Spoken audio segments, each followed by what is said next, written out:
Ora bem, isto remete-nos também para uma outra questão, que é o que é que difere o que é que difere de fundamental nas ciências sociais? Nas ciências sociais, nós estamos a lidar, ainda olhando para muitos dos artigos publicados, isso não é imediatamente, ou não se percebe de todo, estamos a lidar com seres humanos. Estamos a lidar com pessoas que fazem escolhas. E estamos a lidar com pessoas que fazem escolhas e que, obviamente, são condicionadas por uma série de fatores, mas não são totalmente determinadas por esses fatores. Se fossem totalmente determinadas por esses fatores, não seriam propriamente humanas. Portanto, reparem que quando alguém, imagina, tem um acidente grave e fica num estado de coma, uma forma corrente de nos referirmos a isso é que a pessoa está num estado vegetativo. Porquê é que nós dizemos isso? Porque há algo fundamentalmente diferente entre a condição vegetal e a condição humana. Quando alguém, por exemplo, reage, se comporta de uma forma antissocial e impulsiva, nós muitas vezes dizemos que esse cara é um animal, que esse cara é uma besta. Isso é algo que tem uma conotação negativa. Porquê? Porque há algo de fundamentalmente diferente entre uma pessoa que escolhe, faz uso da razão, e um animal que reage a estímulos. Como há de diferente também entre o animal que reage a estímulos e o vegetal que tem um grau de determinação maior na sua atuação. Um gato tem um grau de determinação menor, quem tem gatos saberá isso muito bem, tem um grau de determinação bem menor do que uma planta. Certo? Por sua vez, a planta tem um grau de determinação menor do que um mineral. A planta pode crescer de uma forma, pode crescer de outra forma, pode evoluir com um grau, podemos chamar em sentido lato, um grau de liberdade maior. Então, talvez uma distinção que seja útil pensar para compreender a especificidade das ciências sociais e o atentado que estamos cometendo quando aplicamos acriticamente o método das ciências naturais às ciências sociais, é pensar nestes 4 tipos de realidade, ou se temos 4 tipos de ser. E podemos pensar neles de um polo para o outro, ou em termos de graus de determinismo ou graus de liberdade. Há algo em ser humano, há algo no mundo humano, no ser humano, que é fundamentalmente diferente do mundo animal. Há algo no mundo animal que é fundamentalmente diferente do mundo vegetal, e há algo no mundo vegetal que é fundamentalmente diferente do que acontece no mundo mineral. Não é por acaso que, em muitos aspectos, o estudo da biologia está mais próximo do estudo de ciências sociais do que da física. Porque está a lidar, em alguns aspectos, está a lidar com elementos que têm um grau de determinação, de determinismo, menor do que o que acontece, por exemplo, no mundo mineral. Okay? Portanto, perceber estes 4 tipos de realidades, que eles não são todos redutíveis ao mesmo padrão. Quer dizer, por muito inteligente que você seja, por muito complexo que seja o modelo, por muitas variáveis que o modelo inclua, ele nunca reduz um humano a uma pedra. Aliás, em Portugal, não sei se aqui a expressão existe também, para descrever alguém muito burro, normalmente dizemos é um calhau, que é uma pedra. Quer dizer, esse é o grau limite de burrice, é alguém, é um mineral. Se for um animal, é alguém que reage impulsivamente, mas ainda é um ser com algum grau de liberdade. Se for um calhau, é alguém completamente beyond all hope. Muito bem. Portanto, perceber que temos 4 tipos de realidade, 4 tipos de ser diferentes, é fundamental para perceber também que não podem ser tratados da mesma forma. Agora, há uma série de teorias, incluindo em ciências sociais, que dão um grande realce ao determinismo. Isso seria outra questão que dava outro curso, só por si. Agora, eu julgo que aí, talvez o autor, como era característico dele, de forma sintética, melhor respondeu, tenha sido Rothbard. E aí, quer dizer, a resposta dele não cobre todos os argumentos possíveis a favor do determinismo, mas, a meu ver, cobre uma grande parte deles. Que é pensarem no seguinte: alguém que está a tentar convencer outrem que também no mundo humano todo o espaço de atuação é coberto, é condicionado por elementos externos, ou seja, que o determinismo é absolutamente imperial. Ninguém está a dizer que não há condicionamentos. Claro que há condicionamentos. O que estamos dizendo é que há um grau de liberdade, que há escolha. Mas alguém que tenta argumentar contra isso, não, tudo pode ser reduzido a variáveis, tudo pode ser reduzido a modelos, porque em última instância tudo pode ser tratado no paradigma determinista, ainda que nós ainda não tenhamos total conhecimento das variáveis, dos parâmetros todos. Mas alguém que está fazendo esse argumento está entrando em autocontradição. Porquê? Porque está tentando persuadir outrem, portanto, está apelando à vontade da outra pessoa, está apelando à livre possibilidade da outra pessoa aceitar ou não o argumento, para a convencer de que, de facto, o determinismo é verdadeiro. Ou seja, o genuíno determinista não deveria tentar convencer ninguém. Aliás, em sentido mais lato, o genuíno determinista não deveria pensar nada, nem preocupar-se com nada, porque tudo é da única forma que pode ser. Okay?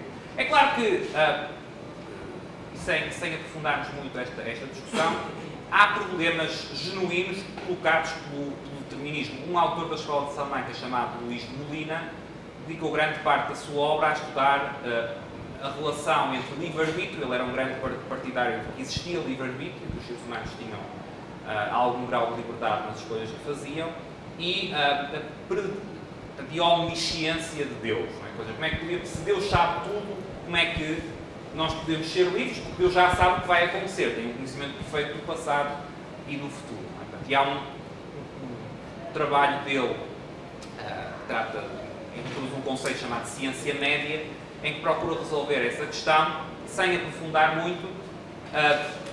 A coisa passa por perceber que, ainda que num outro plano, ou seja, talvez nós estejamos totalmente determinados. Talvez da perspectiva de um Deus, se Deus existe, talvez tudo esteja determinado. Mas o que nos interessa do ponto de vista humano é como as coisas funcionam do nosso ponto de vista. E por introspecção, todos sabemos que fazemos escolhas, que essas escolhas não são totalmente condicionadas. Quer olhando para o passado, quer olhando para o futuro. Não é? Portanto, eu podia ter vindo ao Brasil como vim, podia não ter vindo. Mas eu tive uma escolha. Talvez em um outro grau de existência, tudo estivesse determinado.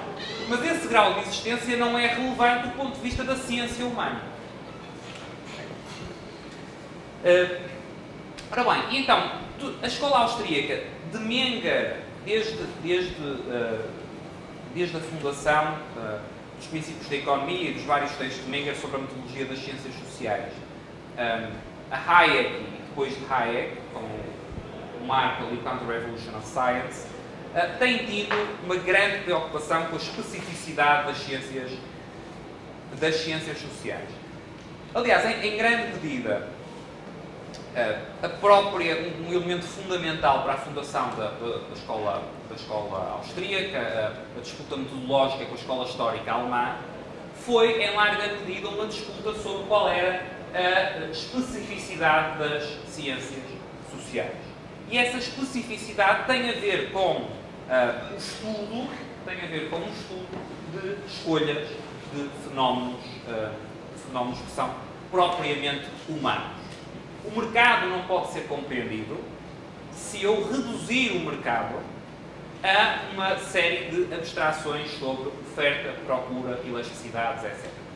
Essas abstrações podem ser úteis para perceber melhor, talvez, algumas leis sobre o funcionamento do mercado, mas o fundamental para a compreensão do mercado não é capturado nesses modelos, nem nesses conceitos.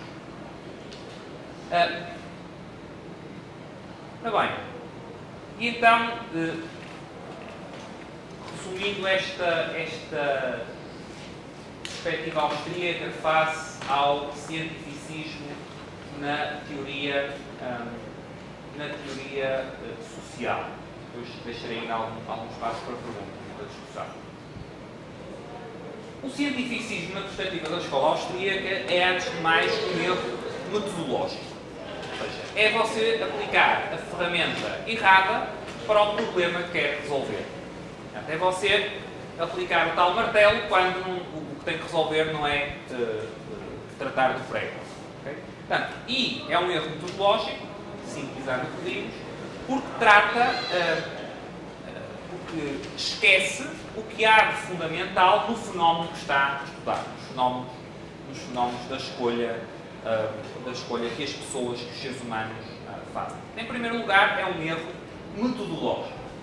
Mas em segundo lugar, é também, e desse erro metodológico que ocorre, o cientificismo é uma atitude, e por paradoxal que pareça, é uma atitude fundamentalmente anticientífica. Porquê?